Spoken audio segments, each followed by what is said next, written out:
The stagecoach rattled into Yankton, South Dakota, on a scorching afternoon in July of 1878, carrying inside it a young woman with a secret that had haunted her since childhood, one she prayed her soon-to-be husband would never discover. Beatrice Summers pressed her gloved hands against her stomach, willing the butterflies to settle as the wooden wheels clattered over the dusty Main Street. Through the small window, she could see weathered buildings lining both sides of the road, their painted signs faded by the relentless prairie sun.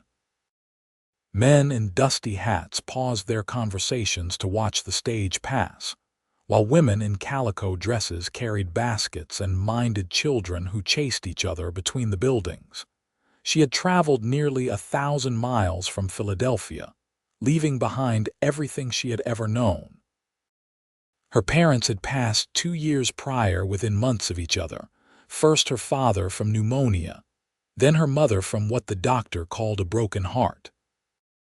With no other family and dwindling funds, Beatrice had answered an advertisement in the newspaper seeking a bride for a rancher in the Dakota Territory. The correspondence had been brief but kind.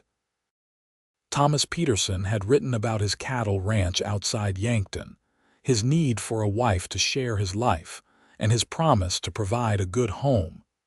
He had asked for honesty, and she had given it in all matters except one.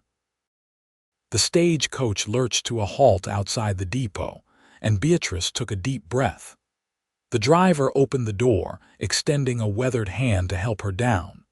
Her legs trembled slightly as her boots touched the ground, whether from the long journey or pure nervousness, she could not say. "Miss Summers?" A deep voice called from her left. She turned and felt her breath catch. Thomas Peterson stood beside a hitching post, his hat in his hands, revealing dark brown hair that curled slightly at his collar. He was tall, easily over 6 feet, with broad shoulders that filled out his worn shirt.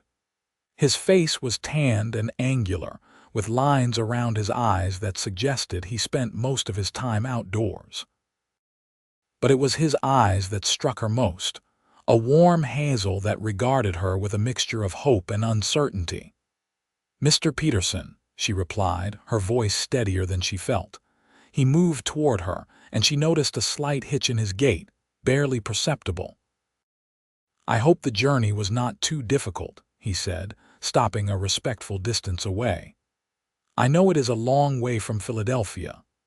"I managed well enough," Beatrice said. Up close, she could see he was perhaps 30 years old, his face handsome despite the weathering of outdoor life. "Thank you for meeting me. Would not have it any other way." Thomas gestured to the stage driver, who was already unloading her trunk. "I have a wagon just over here. I thought we could head to the hotel first, let you get settled. The Reverend is available tomorrow if that suits you, or we can wait longer if you need more time." The consideration in his voice touched her. Many mail-order brides were married within hours of arrival, their husbands too impatient or too practical to waste time on niceties. "Tomorrow would be fine," she said quietly, "if that is acceptable to you." "More than acceptable." Thomas hoisted her trunk onto his shoulder with ease, then led her to a sturdy wagon hitched to 2 bay horses. He secured the trunk in the back, then helped her onto the seat before climbing up beside her. The horses started forward at his gentle command, and they moved through the town at an easy pace. "Yankton is not Philadelphia," Thomas said, his eyes on the road. "But it has grown considerably since I first arrived 5 years ago. We have a proper school now, 3 churches, and Dr. Harrison just opened an office last year. The railroad came through in '73, which changed everything." "It seems like a solid town," Beatrice observed, watching a group of women chatting outside a mercantile. "How far is your ranch?" "About 8 miles northwest. The land is good there with a creek running through it. I have about 200 head of cattle, a dozen horses, and enough acreage to expand if the herd grows." He glanced at her. "I will not pretend it is an easy life. The work is hard, the winters can be brutal, and there are days when everything seems to go wrong. But it is honest work, and the land is beautiful in a way that gets into your bones." She heard the love for his home in his voice and felt a flutter of hope. Perhaps this could work. Perhaps he was the kind of man who would understand. They reached a 2-story building with a painted sign reading Yankton Hotel. Thomas helped her down, then retrieved her trunk. Inside, the proprietor, a plump woman with kind eyes, showed them to a modest room on the 2nd floor. "I will be back this evening to take you to dinner," Thomas said from the doorway. "There is a restaurant 2 buildings down that serves decent food. Will 6 o'clock suit?" "That would be lovely." He nodded, placed his hat back on his head, and left.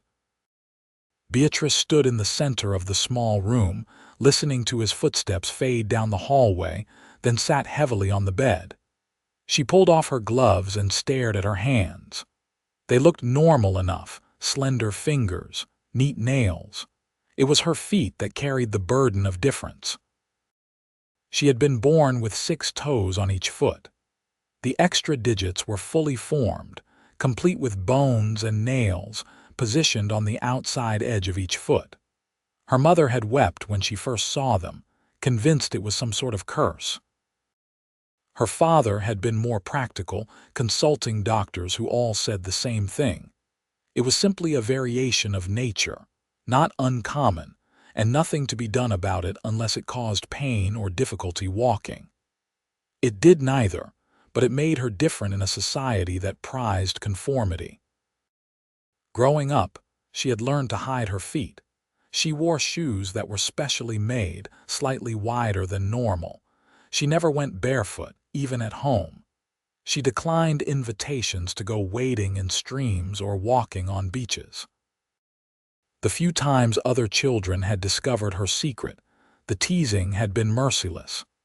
By the time she reached adulthood, the habit of concealment was so ingrained she hardly thought about it anymore. Until now. Until she faced the prospect of marriage to a man who knew nothing about this part of her. She considered telling him before the wedding. It would be the right thing to do, the honest thing. But fear held her tongue. What if he rejected her? What if he looked at her with disgust, or decided she was too strange to be his wife? She had come so far, left everything behind. The thought of returning to Philadelphia, to poverty and loneliness, was unbearable. Perhaps she could keep it hidden. Perhaps she could manage to never let him see her bare feet.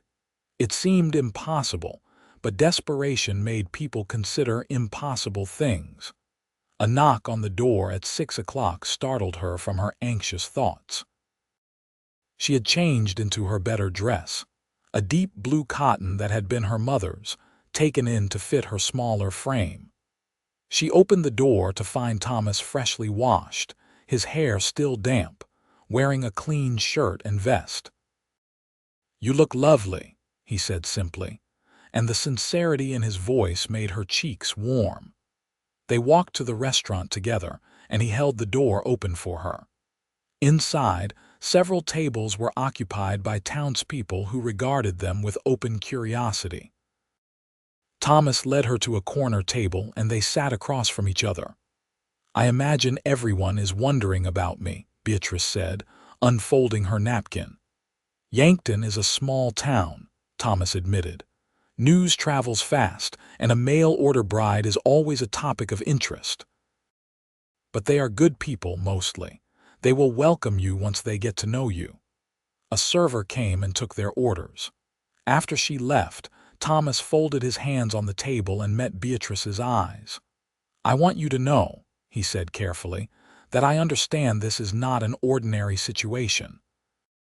You have traveled a great distance to marry a man you have never met. I do not expect you to love me right away, or maybe ever.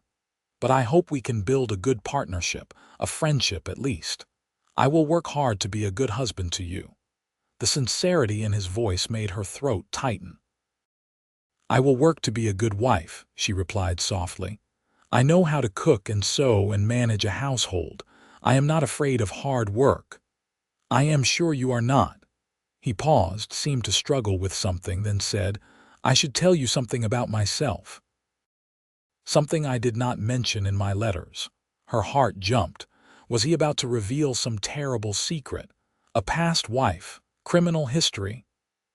"I was injured in an accident 3 years ago," Thomas continued. "A horse threw me and trampled my left leg. It healed, but not perfectly. I walk with a limp, and there are days, especially when the weather changes, when it pains me considerably. I manage, and it does not stop me from working the ranch, but I thought you should know." Relief flooded through her. A limp was nothing. "I noticed you favored that leg slightly," she said. "But it does not trouble me at all. I am sorry you were hurt, but it does not change anything." He smiled then, a genuine expression that transformed his serious face into something warmer. "I am glad to hear it." Their food arrived, and they ate while talking about simpler things. He told her about the ranch, about his foreman Miguel, who had been with him from the beginning, about the challenges of raising cattle in the Dakota territory. She told him about Philadelphia, about her parents, about her love of reading and her adequate skills at the piano. "We do not have a piano," Thomas said regretfully, "but perhaps one day." "I would not expect one," Beatrice said. "I know such things are luxuries." After dinner, he walked her back to the hotel. At her door, he took off his hat again and said, "I will come for you at 10 tomorrow morning. The Reverend will meet us at the church. If you have any doubts, any concerns at all, you need only say so. I will not hold you to this if you have changed your mind." She looked into his honest face and felt a surge of warmth toward this man who was giving her every opportunity to back out.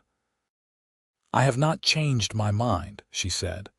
"I will be ready at 10. He nodded, wished her good night, and left.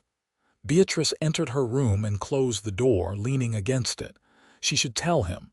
She should march right back downstairs and tell him about her feet before they married. But the words would not come, and the fear would not release its grip on her heart. That night she slept poorly, plagued by anxious dreams. Morning came too quickly.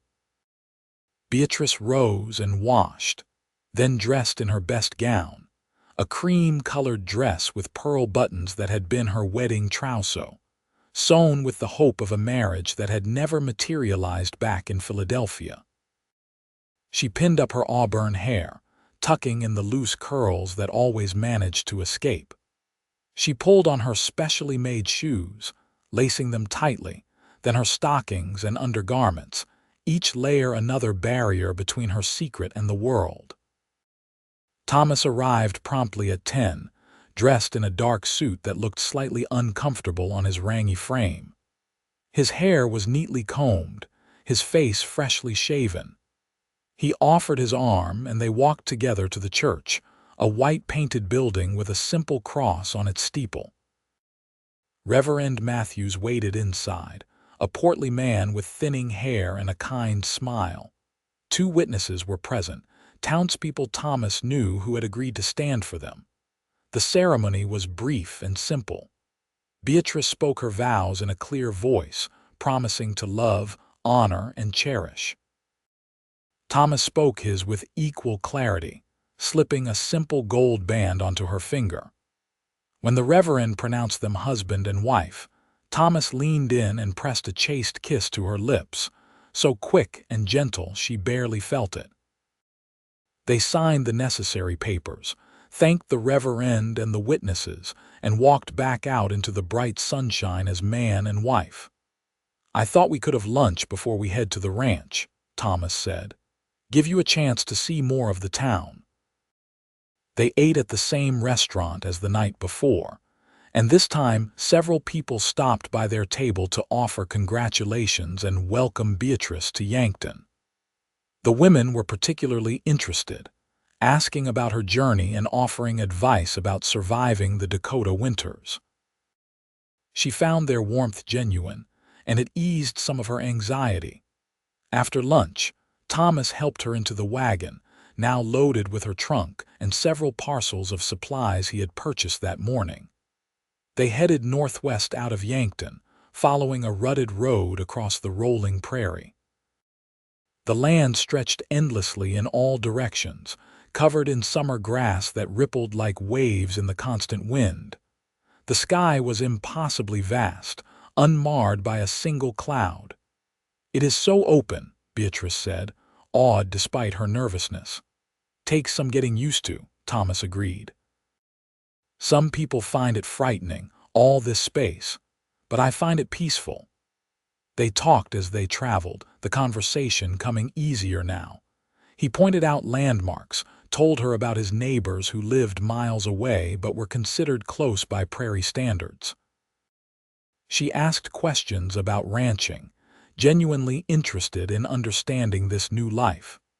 The ranch appeared in the distance, first as a cluster of dark shapes, then resolving into a house, a barn, and several other outbuildings. As they drew closer, Beatrice could see the house was larger than she had expected. A solid wooden structure with a covered porch running along the front. It was not fancy, but it looked well maintained and welcoming. A man emerged from the barn, waving. He was older than Thomas, perhaps 40, with dark skin weathered by sun and wind and black hair streaked with silver. "This is Miguel Chavez, my foreman," Thomas said. "Miguel, this is my wife, Beatrice." Miguel swept off his hat and nodded respectfully. "Senora Peterson, welcome. It is good to have a woman at the ranch again." "Thank you," Beatrice said, climbing down from the wagon. "I hope I can be of help." "Any help is good help," Miguel said with a smile. He turned to Thomas. "The stock is all fine. I will take care of the horses and wagon. You show your wife her new home." Thomas carried her trunk while Beatrice followed him up the porch steps and through the front door. Inside, the house was simple but comfortable. The main room served as both parlor and dining area, with a stone fireplace on one wall and a sturdy table and chairs near the kitchen. Doors led to what she assumed were bedrooms and storage areas. "The kitchen is through there," Thomas said, gesturing. "It has a good stove, and I dug a root cellar last year. There are 2 bedrooms. I have been using the one on the right. I thought you might want the one on the left, at least for now." He paused, and she saw color rise in his cheeks. "I want you to know I do not expect, that is, I will not demand my rights as a husband until you are ready. We can take this slow." Beatrice felt a rush of gratitude mixed with guilt. He was being so kind, so considerate, and she was keeping this secret from him. "Thank you," she managed. "That is very thoughtful." He showed her around the house, pointing out where things were stored, explaining his routines. The bedroom he had designated for her was small but pleasant, with a real bed frame, a dresser, and a window looking out over the prairie. He set her trunk at the foot of the bed. "I need to go check on some things with Miguel," he said. "Get yourself settled. I will be back in an hour or so to start supper unless you are too tired." "I can help with supper," Beatrice said. "I would like to." After he left, she unpacked her trunk, hanging her few dresses in the small wardrobe, placing her personal items in the dresser. When everything was arranged, she sat on the bed and pulled off her shoes, massaging her feet through her stockings. The extra toes were not painful, but after a long day of wearing shoes, it felt good to flex them. A wave of loneliness washed over her. She was married now, in a new place, far from anything familiar, and she was living a lie with a man who had shown her nothing but kindness. The weight of it pressed on her chest. She forced herself to stand, to push the feelings aside. She had made her choice. She would simply have to be very careful. Over the next few days, Beatrice settled into the rhythms of ranch life. She woke early with Thomas, made breakfast while he did the morning chores, then spent her days cleaning, cooking, mending, and learning to manage the household. She proved to be a skilled cook, and Thomas praised her meals with genuine appreciation. She learned to milk the cow, to gather eggs from the chickens, to tend the small vegetable garden beside the house. Thomas was patient and kind, always ready to explain or help. He never raised his voice, never criticized. They talked during meals, sharing stories about their pasts, learning about each other. At night, they retired to their separate bedrooms, though sometimes Beatrice caught him looking at her with an expression that suggested he wished things were different. She began to relax slightly. The routine of keeping her secret became easier. She always made sure to change clothes in her room with the door locked. She wore her shoes constantly, even around the house, claiming her feet got cold easily. She never let him see her preparing for bed or rising in the morning. It required constant vigilance, but it seemed to be working. 2 weeks after her arrival, Thomas had to ride out to check on cattle in the far pasture and did not return until well after dark. Beatrice had kept his dinner warm and waited up for him. He came in looking exhausted, his limp more pronounced. "Rough day?" she asked, serving him the stew she had made. "Found a section of fence down. Took hours to fix." He sat heavily, wincing as he stretched out his bad leg. "I am getting too old for this." "You are not old," Beatrice said, sitting across from him. "You are tired. There is a difference." He smiled at her, that warm expression she had come to appreciate. "You have a way of making me feel better, you know that." After he ate, he stood to head to bed but nearly fell when his leg gave out. Beatrice rushed to his side, catching his arm. "You are in pain," she said. "Let me help." "It is nothing," he protested, but she could see the tight lines around his mouth. "It is not nothing. Sit back down." She guided him to the chair, then knelt in front of him, reaching for his boot. "Let me get these off. You need to rest that leg." "Beatrice, you do not have to." "Hush." She pulled off one boot, then the other, setting them aside. "Do you have liniment or anything for the pain?" "In the cabinet in the kitchen."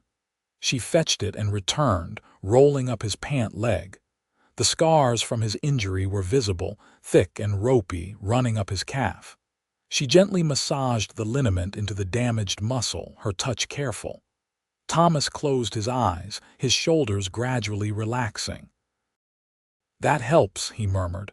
"Thank you. You work too hard," she said softly, continuing the massage. "Not much choice. The ranch does not run itself.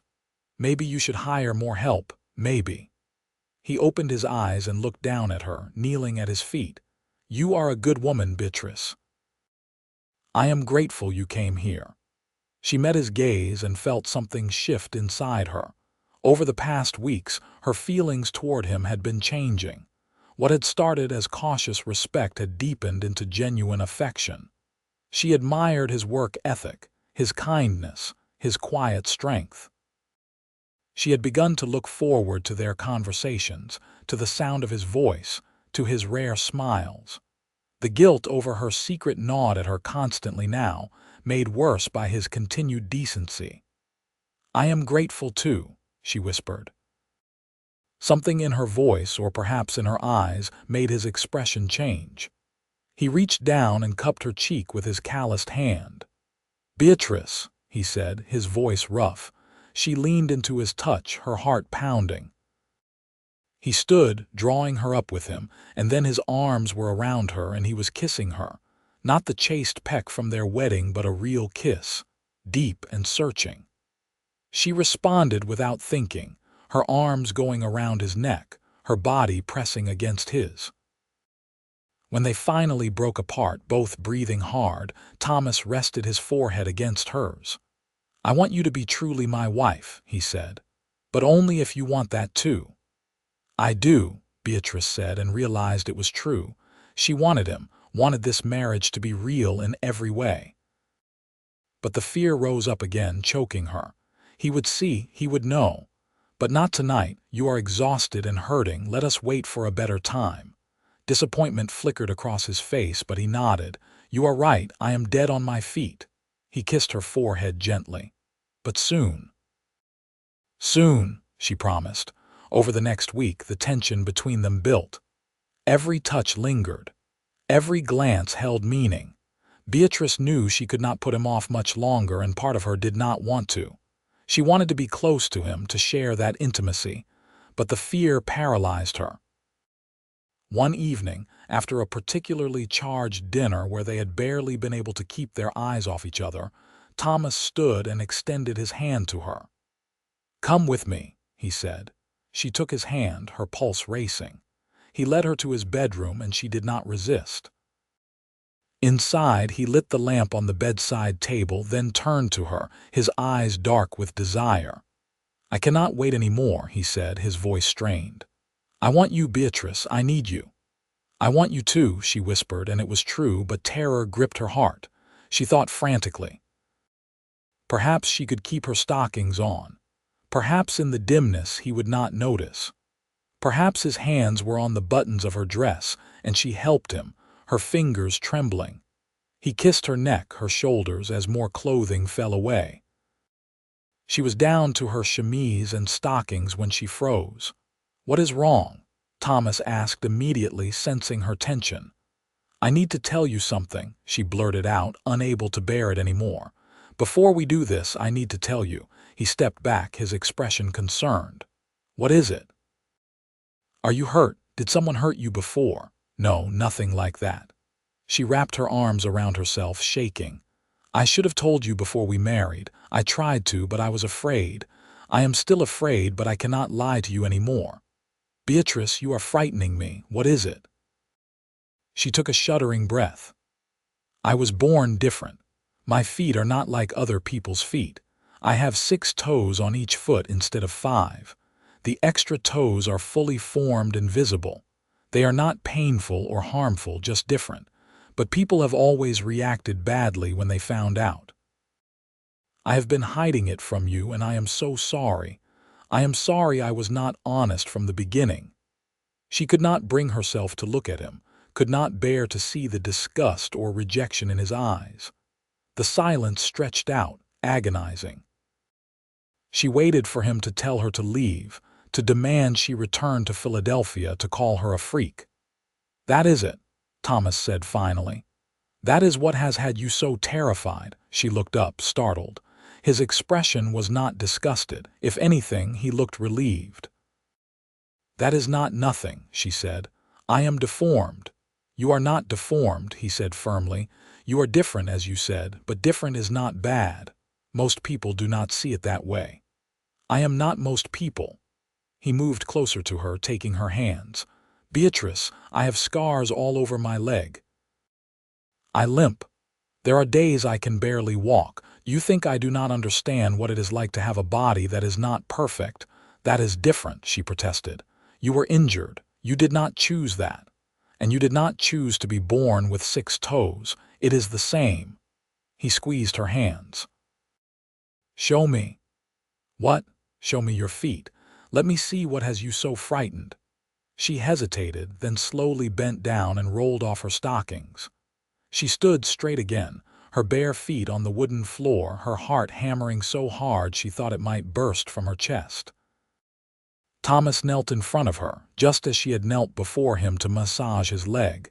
He looked at her feet carefully, studying them. She saw his eyes take in the extra toes, fully formed and positioned on the outer edges of each foot. "May I touch?" he asked. Mutely, she nodded. His hand, gentle and warm, ran over her right foot, his fingers carefully exploring the extra digit. Then he did the same with the left foot. She stood rigid, barely breathing. He looked up at her, still kneeling. "You have 6 toes on each foot," he said. "That is 12 toes total instead of 10. "Yes," she whispered. "Then that is 6 more reasons to love you." She stared at him, certain she had misheard. "What?" He stood, taking her face in both hands. "You have 6 toes on each foot, 6 more than most people. That is 6 more unique and beautiful parts of you. 6 more reasons for me to love you." Tears spilled down her cheeks. "You are not disgusted. Beatrice, I am awed. You carried this fear alone for so long. You lived with people making you feel less than what you are, but you are not less. You are extraordinary. He kissed her forehead, her cheeks, her lips. I do not care about your toes except that they are a part of you, and I am falling in love with every part of you. I am falling in love with you too, she sobbed, the words tumbling out. I have been for weeks. But I was so afraid. No more fear, he said, kissing away her tears. No more hiding. Not from me. Not ever. He scooped her up in his arms, making her gasp, and carried her to the bed. He laid her down gently, then covered her body with his, and showed her with actions what his words had promised. She gave herself to him completely, holding nothing back, and he cherished every inch of her with a reverence that made her weep again, this time from joy. Afterward they lay tangled together, her head on his chest, his arms around her. She flexed her bare toes, feeling free for the first time in her life.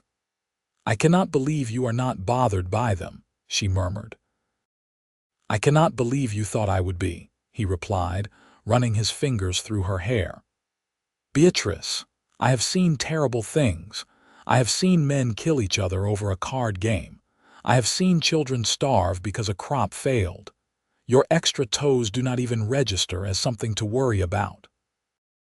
Other people worried about them. Other people are fools. He tilted her face up to kiss her. Besides, you know what my grandfather used to say? He said that unique features are marks of good fortune.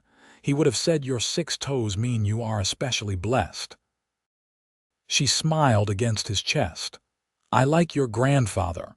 He would have liked you. They drifted off to sleep like that, wrapped in each other, and for the first time since arriving in Dakota territory, Beatrice slept deeply and dreamlessly, untroubled by fear. The next morning she woke to find Thomas already up, standing by the window in his trousers and undershirt, looking out at the sunrise. She sat up, pulling the sheet around herself, and he turned at the sound. Good morning, wife, he said, his voice warm. Good morning, husband. She felt herself blush at the intimacy of it at waking up in his bed. He crossed to her and sat on the edge of the bed, taking her hand. I was thinking, he said. We should go into Yankton today. I want to buy you some new shoes. She blinked. New shoes. Yours are specially made, are they not? To hide your toes. They must have cost a lot, but you do not need to hide anymore. We can get you regular shoes properly fitted for your actual feet. It will be more comfortable. The thoughtfulness of it made her throat tight. You would do that? Of course. Why should you be uncomfortable? We will go to the cobbler. If anyone says anything rude, I will set them straight. His jaw set in a determined line. No one is going to make you feel bad about yourself, not while I am around. They made the trip to Yankton that afternoon, and true to his word, Thomas took her to the cobbler. The old craftsman was professional, taking measurements of her feet without comment. If he was surprised by the extra toes, he did not show it. He promised to have 2 pairs ready within a week, one for work and one for better occasions. Word spread quickly in the small town that the new Mrs. Peterson had 6 toes. Beatrice was prepared for stares and whispers, but Thomas's fierce protectiveness seemed to ward off the worst of it. When one woman made a thoughtless comment at the mercantile, Thomas was there immediately, his tone polite but steely. My wife is perfect exactly as she is, he said. I would appreciate you keeping any other opinions to yourself. The woman had huffed and walked away, but no one else bothered Beatrice after that. Most people seemed to take their cue from Thomas's attitude and treated it as no more remarkable than any other physical variation. Back at the ranch, their life together deepened. The physical intimacy opened up new levels of emotional closeness. They talked late into the night, sharing dreams and fears. Thomas told her about his childhood in Illinois, about losing his own parents in a fire when he was 20, about coming west to build something of his own. Beatrice told him about the loneliness after her parents died, about the difficult decision to become a mail-order bride, about the relief and terror she had felt when he had responded to her letter. "I am glad you chose me," Thomas said one night, holding her close. "I am glad you took that chance." "So am I," she replied. "Even when I was most afraid, some part of me knew you were a good man." The summer progressed into autumn. Beatrice threw herself into preparing for the long Dakota winter, canning vegetables from the garden, smoking meat, sewing warmer clothes. Miguel taught her how to ride a horse, and she discovered she enjoyed it, the freedom of galloping across the prairie. Thomas taught her to shoot a rifle, insisting she needed to know how to protect herself when he was far from the house. She became friends with the neighboring ranchers' wives, women who rode over for visits and welcomed her into their informal network. They shared recipes and advice, helped each other during busy times. Beatrice found she liked these strong, practical women who faced the challenges of frontier life with humor and determination. One afternoon in late October, she was hanging laundry when she felt suddenly dizzy. She grabbed the clothesline for support, waiting for the spell to pass. When she went inside, she realized her monthly courses were late. The possibility that she might be pregnant sent a thrill of excitement through her. She waited another week to be sure, then told Thomas one evening after dinner.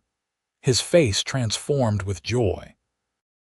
He picked her up and spun her around, laughing, then set her down gently, suddenly worried. "Should I not have done that? Did I hurt you?"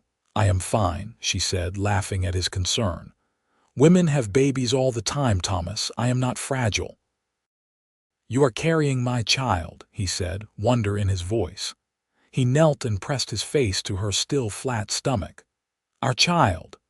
The winter was indeed harsh, as everyone had warned. Snow piled high around the ranch buildings, and temperatures plunged below zero. But the house was solid and warm, and they had plenty of supplies. Beatrice spent the long dark evenings knitting tiny clothes while Thomas carved a cradle from pine. They would sit together by the fire, talking about names and futures, building dreams. Miguel, who lived in a small cabin near the barn, often joined them for dinner, and Beatrice came to appreciate his quiet wisdom and dry humor. He told stories about growing up in Mexico, about his own wife who had died years ago in childbirth. "That is why I am glad the doctor is close now in Yankton," he said. "It is safer for women and babies." When Beatrice's labor began in early May of 1879, Thomas rode hard to Yankton to fetch Dr. Harrison. The doctor arrived within a few hours, his experienced presence calming everyone's nerves. Thomas stayed by Beatrice's side through the long labor, holding her hand, wiping her face with cool cloths, murmuring encouragement. When their son finally arrived, red-faced and squalling, Thomas wept openly. "He is perfect," he kept saying. "He is absolutely perfect." Dr. Harrison cleaned the baby and handed him to Beatrice, then made his examination. He smiled. "Everything looks fine," he said. "You have a healthy boy, 8 pounds if I am guessing right." Later, after the doctor had left and the baby was sleeping in his new cradle, Thomas sat on the edge of the bed and took Beatrice's hand. "I love you," he said. "I should say it more often. I love you with everything I am." "I love you too," she replied.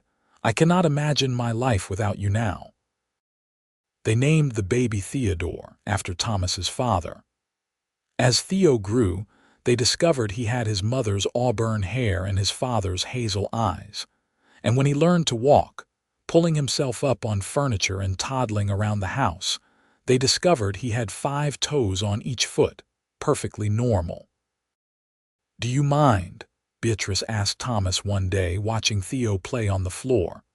"That he did not inherit my extra toes," Thomas pulled her close. "I do not mind anything about him. He is ours, and he is perfect, though I would have loved him just as much if he had 6 toes or 7 or none at all." She leaned into his embrace, content. "You always know the right thing to say." "I just speak the truth." The ranch prospered. Thomas expanded the herd, built new outbuildings, bought more land. Beatrice's organizational skills proved invaluable, and she managed the household finances with careful precision. They became pillars of the small but growing community, attending church socials, helping neighbors, contributing to the building of a new school. When Theo was 2, Beatrice became pregnant again. This time the pregnancy was easier, and their daughter arrived quickly one summer morning before the doctor could even be summoned. Thomas delivered the baby himself with Miguel's help, his hands steady despite his pounding heart. "A girl," he breathed, placing the tiny infant in Beatrice's arms. "We have a daughter." They named her Alice after Beatrice's mother. She had Thomas's dark hair and Beatrice's green eyes, and her father doted on her shamelessly. When she was 3 months old, Beatrice noticed something during a diaper change and called Thomas over.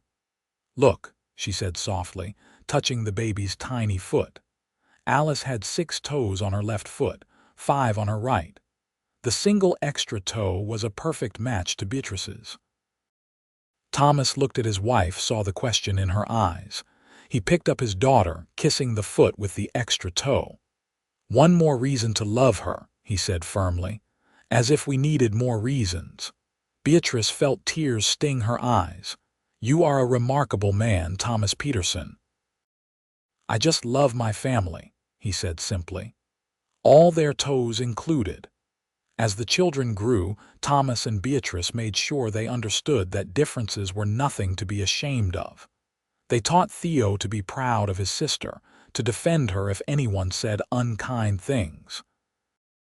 They taught Alice that her extra toe made her special, that it connected her to her mother in a unique way. The one time another child teased Alice about her foot, Theo, at 5 years old, had punched the boy in the nose.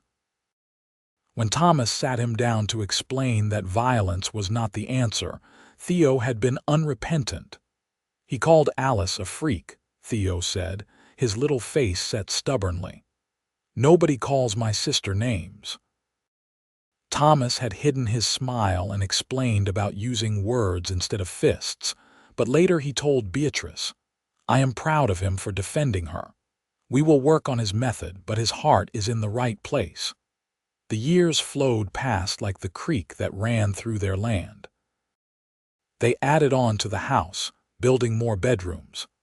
Beatrice started a small business selling preserves and baked goods to the mercantile in Yankton. Thomas trained Theo in ranching, teaching him everything he knew, and was surprised when Alice demanded to learn too. "Girls can ranch," Alice declared at age 8, her small hands on her hips. "Mama says women can do anything men can do if they set their minds to it." Thomas looked at Beatrice, who shrugged with a smile.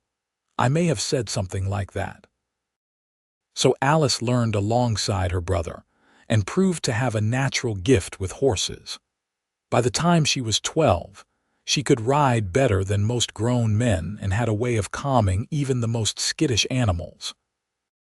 Theo grew into a tall young man, as hardworking as his father, with a level head and a kind heart. At 19, he married a quiet girl from town named Sarah, and they built a small house on the edge of the ranch property. Alice, meanwhile, showed no interest in marriage, focused instead on breeding horses. At 20, she had a small but growing reputation for training the best horses in the territory. Thomas and Beatrice grew older together, their hair graying, their faces lined by sun and laughter. Thomas's leg pained him more as the years passed, and there were days when he could barely walk. But Beatrice was always there to massage it with liniment, to support him when he needed it, to love him through the difficult days. One evening, when they were both past 50, they sat together on the porch watching the sunset paint the prairie in shades of gold and orange.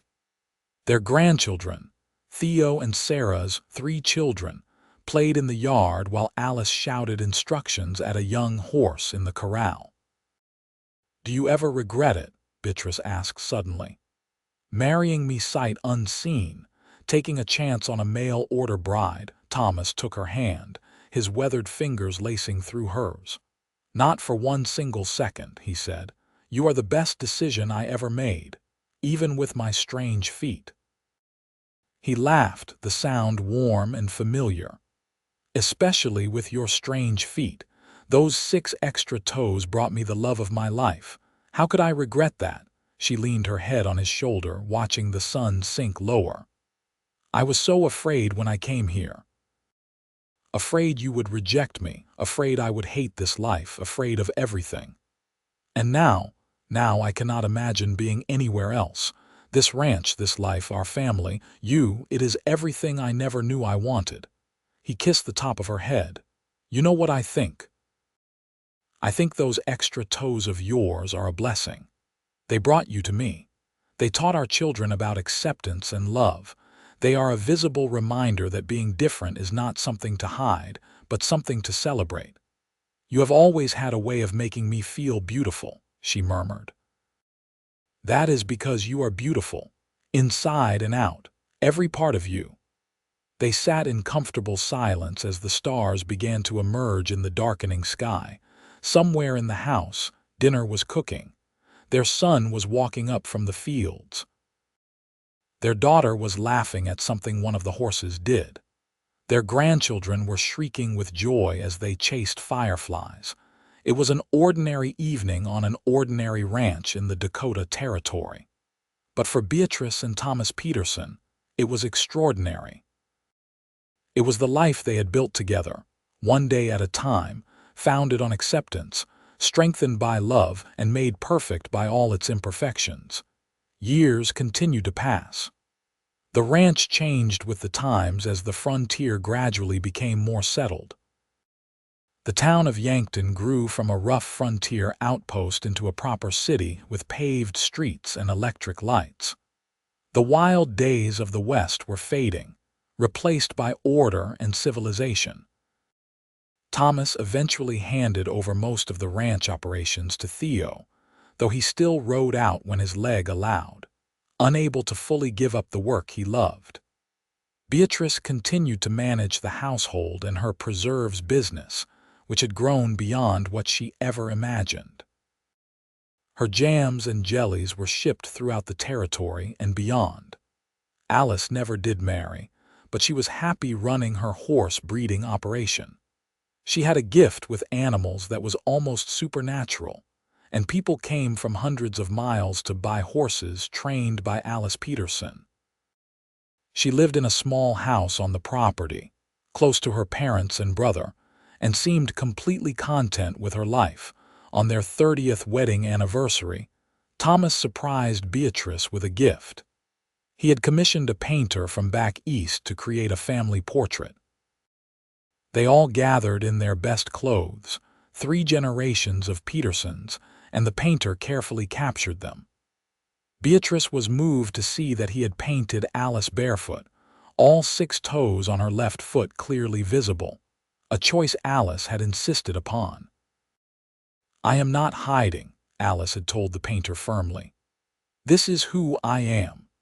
The portrait hung over the fireplace in the main room, a testament to their family and their love. Visitors often commented on it, and if they noticed Alice's extra toe, they rarely said anything. The Peterson family's attitude made it clear that such things were simply part of life, nothing to remark upon. Miguel stayed on at the ranch into his 70s, finally retiring to a comfortable cabin they built for him closer to the main house. He spent his days carving intricate wooden figures for the grandchildren and great-grandchildren that seemed to multiply with each passing year. He often said that the Petersons were his family now, the children and grandchildren he had never thought he would have. Thomas's health declined slowly. His leg, damaged so many years ago, finally gave out entirely when he was 62. He was thrown from a horse, an accident that would have been minor for a younger man, but at his age proved devastating. Dr. Harrison, now also old and gray, did his best, but the damage was too severe. Thomas lay in bed for weeks, and Beatrice rarely left his side. Their children and grandchildren came and went, filling the house with life and noise.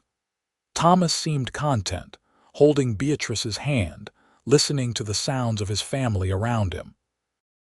"I have had a good life," he told her one afternoon when they were alone. "A better life than I ever dreamed possible, and it all started the day you stepped off that stagecoach." "Do not talk like you are dying," Beatrice said, her voice sharp with fear. "You are going to recover." "Maybe," he said gently. "Maybe not. But if not, I want you to know that loving you has been the greatest joy of my life. Every single day with you has been a gift." Tears streamed down her face. "I cannot lose you. You will never lose me. I will always be with you in your heart, in our children, in every part of this ranch we built together." He squeezed her hand weakly. "Promise me you will keep living, keep running your business, keep being the strong woman I fell in love with." "I promise," she whispered. But Thomas surprised them all. He did recover, though he never walked again. Theo and Miguel built a wheeled chair for him, and he learned to navigate the house and porch in it. His mind remained sharp, and he continued to advise on ranch matters and dote on his growing brood of grandchildren and great-grandchildren. "I am too stubborn to die just yet," he told Beatrice. "I have more time with you to enjoy," and he did enjoy it. They spent long afternoons on the porch, wrapped in blankets during the cold months, watching the prairie they both loved. They reminisced about their years together, laughed over old memories, and made new ones with their family. Beatrice read to him every evening, everything from newspapers to novels. His favorite was when she read their old correspondence, the letters they had exchanged before she came west. "I knew from your letters that you were special," he would say. "I just did not know how special until I met you." On a warm summer evening in 1910, 32 years after they had married, Thomas Peterson passed away peacefully in his sleep, Beatrice's hand in his. He was 65 years old. The entire community came to his funeral, a testament to the respect he had earned over his decades in Dakota. The church overflowed with people who had known him, worked with him, been helped by him. Beatrice stood strong through the service, her children on either side of her, her grandchildren and great-grandchildren surrounding her. She did not break down until they lowered him into the ground, and then she wept, held up by Theo and Alice, mourning the loss of the man who had loved her unconditionally for more than 3 decades. But she honored her promise to him. She did not collapse into grief. Instead, she threw herself into living, running her business, spending time with her family, riding out across the prairie even at her advanced age. She told stories about Thomas to anyone who would listen, keeping his memory alive. She took special care with Alice, who grieved her father deeply. "He believed in me," Alice said one day, tears streaming down her face. "When everyone else thought I was strange for not wanting to marry, for wanting to work with horses, he believed I could do anything." "He believed in all of us," Beatrice said, holding her daughter close. "That was his gift. He saw people not for what they were supposed to be, but for what they actually were, and he loved us for it." "Like he loved your extra toes," Alice said, and they both smiled through their tears. "Exactly like that. He taught me that being different was not something to hide. He gave me that gift, and we passed it on to you." Beatrice lived another 15 years without Thomas, years filled with watching her family grow and thrive. Theo expanded the ranch even further, while Alice's horses became legendary throughout the region. The grandchildren grew up and started families of their own. 2 more inherited the extra toe trait, both great-grandchildren who were taught from birth that it made them special, connected them to their great-grandmother and great-great-aunt. She still ran her preserves business until she was past 70, finally retiring when her hands became too stiff with arthritis to work. Even then, she supervised from her chair on the porch, offering advice and recipes to the women who had taken over the daily operations. In the spring of 1925, at the age of 70, Beatrice fell ill with pneumonia. Despite the best efforts of the now younger Dr. Harrison Jr., who had taken over his father's practice, she did not recover. She was surrounded by family as she lay dying, 3 generations of Petersons filling the house. On her last day, she was drifting in and out of consciousness when Alice, now 56 herself, leaned close. "Mama," she whispered. "Can you hear me?" Beatrice's eyes fluttered open. "Alice." "My darling girl. I love you, Mama, we all do, I know." Beatrice smiled faintly. "I have been so blessed, such a good life. Tell them all, tell them I love them. We will tell them, we will never forget." Alice held her mother's weathered hand. "Papa is waiting for you, Mama." "He has been waiting a long time." "Yes," Beatrice breathed. "I can almost see him. He is smiling. He is saying—" Her voice faded to barely a whisper, but Alice leaned closer and heard the words. "He is saying those are 6 more reasons to love me." Beatrice Summers Peterson passed away peacefully that evening, surrounded by the family she and Thomas had created. She was buried beside her husband on a hillside overlooking the prairie they had both loved, beneath a shared headstone that read, "Thomas and Beatrice Peterson.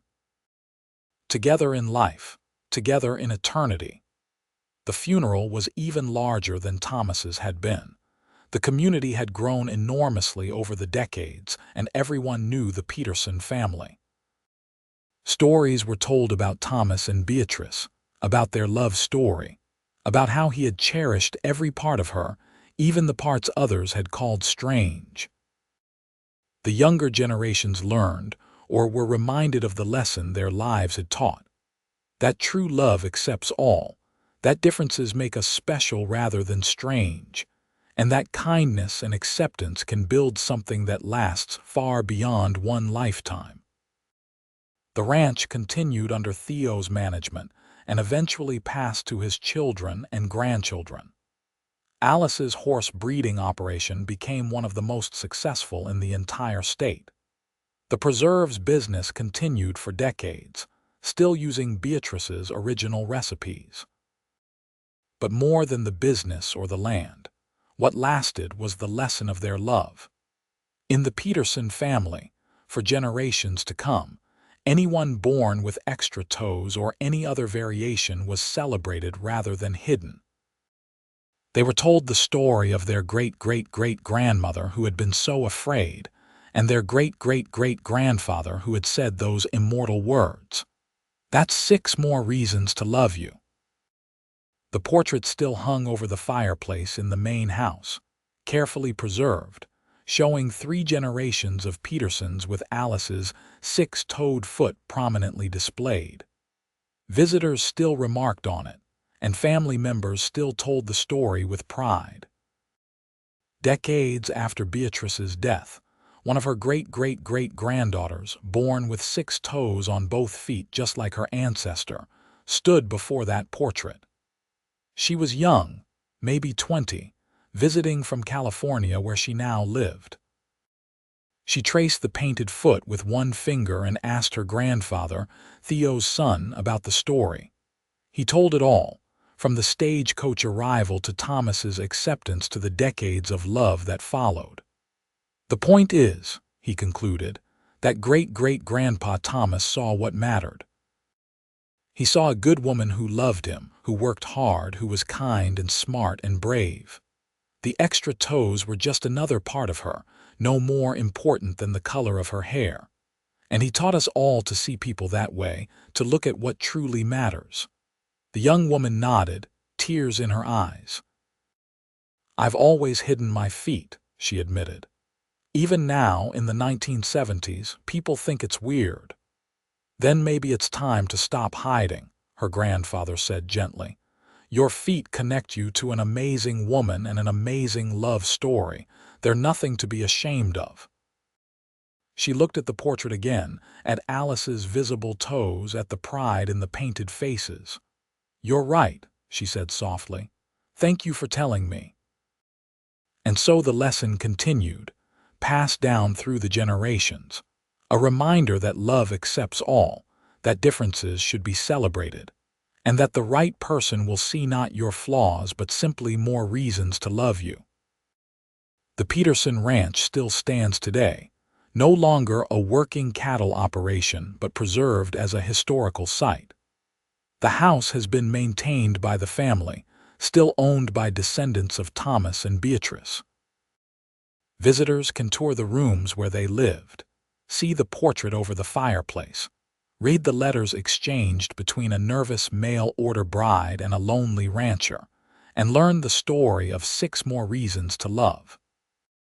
In the small museum attached to the property, there are photographs spanning generations, showing children and adults proudly displaying their 6 toes, a trait that pops up randomly in the family line. There are ribbons from Alice's horse shows, jars with Beatrice's original preserve labels, documents from the ranch's operation. But the centerpiece is always the love story, told on placards and in a short film, narrated by family members who keep the memory alive. Because in the end, that is what mattered most. Not the ranch or the business or even the famous horses. What mattered was that in 1878, a frightened young woman had stepped off a stagecoach in Yankton, South Dakota, carrying a secret she thought would ruin her life. And she had found a man who looked at her supposed flaw and said words that changed everything, words that echoed through the generations.